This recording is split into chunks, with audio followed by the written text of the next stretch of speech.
What's going on, guys? Messi here and welcome to a brand new video, and welcome to your daily dose of transfer gossip. And today it is going to be Friday the 27th of December. We have confirmed us to go through as well as the rumours. So just before we get started, if you could do that good stuff by leaving a like rating, press the subscribe button if you're new, and press the bell notification next to it so you never miss an upload. The current schedule from now on until the end of January pretty much, every day at 8 AM UK time will be a new transfer episode. And finally, in the comment section below, if you could add one new icon to FIFA 20, who would you choose and why? I know there hasn't been an episode for a few days, but I do wish you very happy holidays and a new year coming up, and hopefully you enjoyed yourself, had some fun times with family and friends, and just chilled out really. Right, let's get started with the confirmed news, and there is a little bit to go through today, and the first player is Kazuki Honda. He's officially left Vitesse in the Eredivisie just 6 weeks after joining the Dutch club. He stated that the failure to turn the club's fortunes around was the reason for his departure, and he hasn't hinted what he's going to be doing next. Mario Mandzukic has ended his time at Juventus by joining Qatari Stars League side Al Duhail. It's the same team that Mehdi Benatia went to about a year ago from Juve, and it means that he's very unlikely to feature on FIFA 21. As for a fee, I'm honestly not too sure, it hasn't really been mentioned anywhere, but considering he didn't really play any football so far this season under Maurizio Sarri, it probably wasn't that much. Okay, I've just looked up the information about the transfer and it turns out it was a free transfer, so no fee included. Schalke's goalkeeper Alexander Nubel has confirmed he'll be leaving the club at the end of the season. His contract is set to expire and he was offered a new deal, but he's decided against renewing, and instead, according to Bild at least, he's agreed to go to Bayern Munich at the end of the year. The 23-year-old will join Bayern in the summer on a 5-year contract and will serve as a number 2 behind Manuel Neuer. And the article also mentions that despite being number 2, he'll still receive substantial playing time next season. Espanyol are looking to inject extra strike power into their Liga relegation battle by signing Hulk, according to Sport. The former Porto, Zenit and Brazil forward is currently in China with Shanghai SIPG, and he might now return to Europe. Manchester City have made an approach for Crystal Palace goalkeeper Vicente Guaita, and they wanted to replace Claudio Bravo as Edison's backup. This story is from AS, and it makes sense because when Bravo's been playing, he's not actually that good anymore, and in regards to Guaita, been very impressive for Palace this season. PSV forward Bruma is a target for Toronto FC in the MLS and Turkish giants Fenerbahce. This story is from PSV Inside. Bruma has made a relatively quiet start to life in Eindhoven, scoring 5 goals in 22 appearances across all competitions.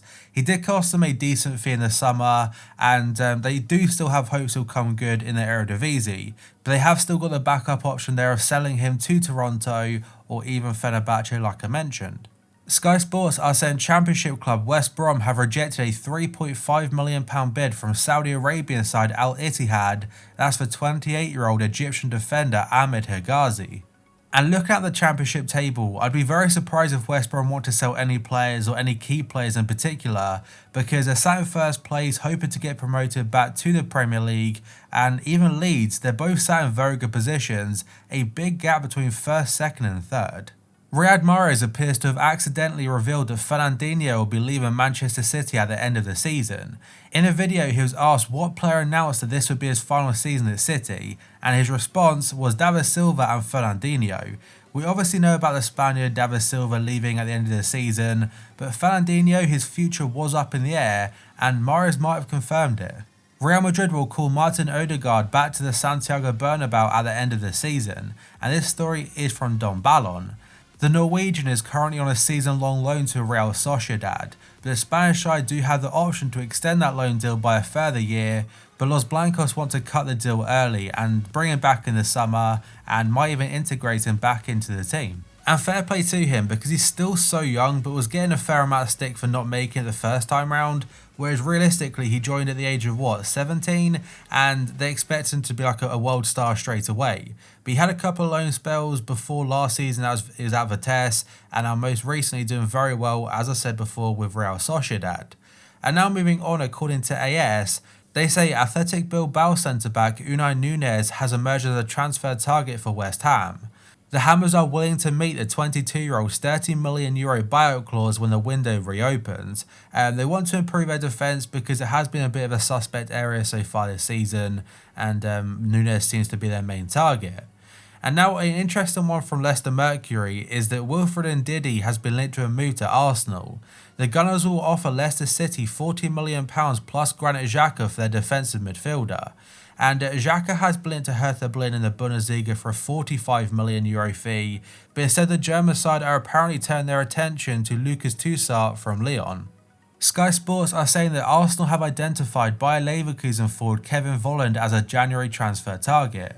The 27-year-old has been watched by the scouts from the Premier League club on a number of occasions this season, with just 18 months left on his current deal.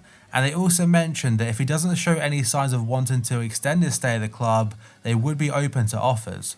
And if he doesn't move on now, it definitely puts Leverkusen in a bit of an odd spot, because come next season, or next summer should I say, and say a club is interested, they won't be able to demand a very high fee.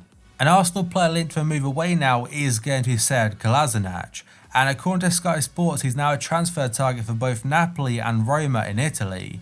The Bosnian international is under contract with the Gunners until 2022, but he could be tempted by a move if a suitable offer is tabled.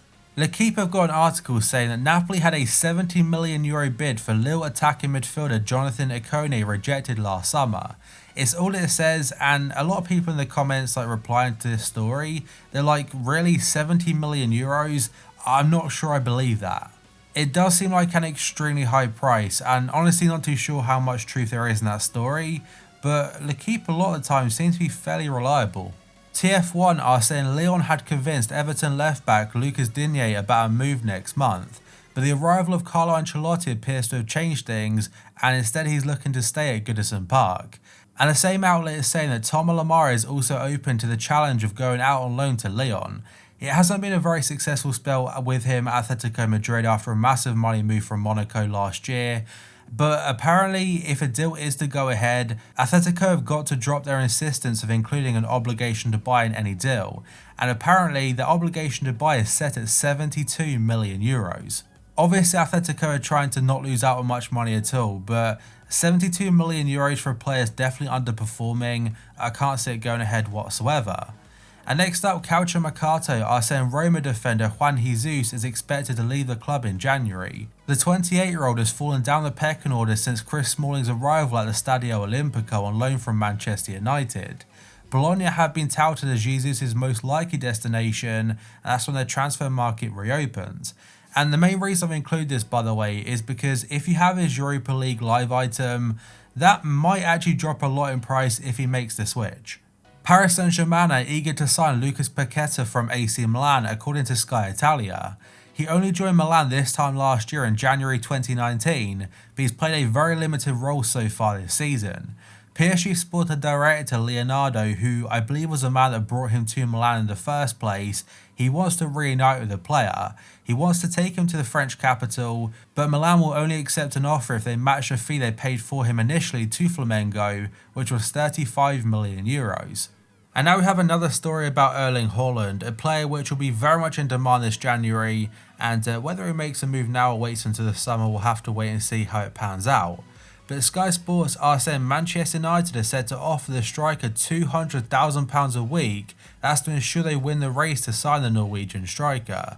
And RB Leipzig's head of football has revealed they're struggling to compete with Borussia Dortmund and Manchester United for the transfer. The Daily Star are saying Lionel Messi is keen on Barca to splash the cash this January, and he wants the club to sign Bayern Munich star Joshua Kimmich. And this might tie in with the story saying that Barca might be willing to sell Nelson Semedo in order to bring a new right back in. And whether it is Joshua Kimmich or another player, I'm not too sure as of right now.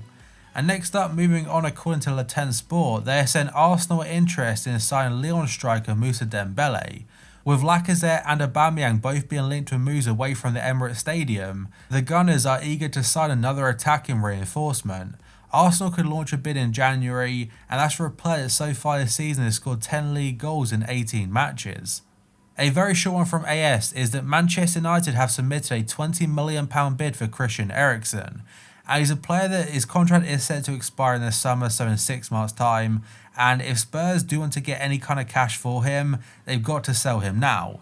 And he's certainly a player that, despite his bad form, he's worth well over £20 million, though the player might be hoping to hold out for a move to Real Madrid. Atletico Madrid have reached an agreement to sign Paris Saint-Germain striker Edinson Cavani, according to Damasio.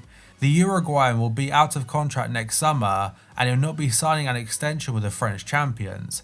Atletico are hoping to bring the deal forward to January, but if not, Cavani will make the move to the Wanda Metropolitano on a free transfer at the end of the season. And just like Eriksen before, it's PSG's last chance to get any type of fee for their striker, and it could be a very low fee, but at least it's something. And the final one today is from Mundo Deportivo, and they're saying that Barca are already planning for next season, and they want to bring Paris Saint-Germain and Brazil forward Neymar back to the club. The Brazilian still wants to return to Catalonia, and Barca will try and negotiate a €180 million deal at the end of the season. During the summer window, when he nearly made the return to Barca in the first place from PSG, the French side wanted a fee in the region of €222 million, the exact fee they paid for him about 3 years ago now. Well, I say 3 years, but it's really 2.5 years difference. But yeah, if he makes a return back to Barca, it would be kind of mad, and it would cost a lot of money. So I thought the Neymar story was going to be the final part of the episode, but it turns out Gianluca Damasio, who most of the time is very reliable, here says Zlatan Ibrahimovic has agreed to rejoin AC Milan. The club plans to complete the deal within 24 hours, and this was tweeted yesterday on Thursday at around 3 PM, so at some point today it should be confirmed.